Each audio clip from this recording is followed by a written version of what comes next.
for a certain type of person, it's precisely our culture is so sexually debased, even though they wouldn't necessarily say it that way, that I want to opt out. Right. And sometimes it's opting out of, my female identity. Sometimes it's just opting out of the sex binary entirely. Sometimes it's opting out of human sexuality entirely, right? Some of the more kind of asexual, androgynous aspects. I also think, at the level of the activist, you can't separate this from all of the new technologies and transhumanism. And what I mean by that is, look, 50 years ago, there were no really effective, successfully passing as the opposite sex. I think it was only a little over 100 years ago that the first sex reassignment procedure was even performed. Like, I mean, the Danish Girl, that movie kind of tells some of that story. Puberty blocking drugs being used for this purpose, and the Dutch protocol is a relatively recent phenomenon, a little over, I guess, 15 years old at this point.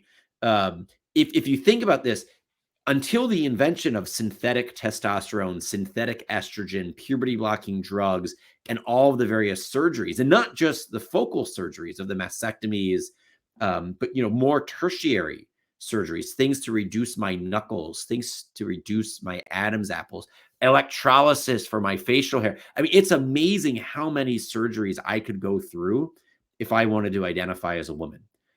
And so we shouldn't discount the technological aspect that's driving this.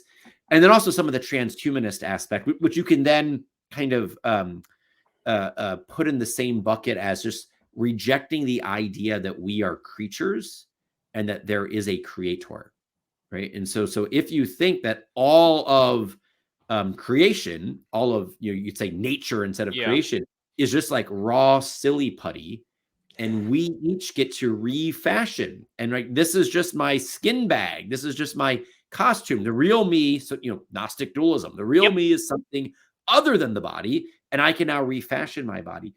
This runs through not just transgender issue.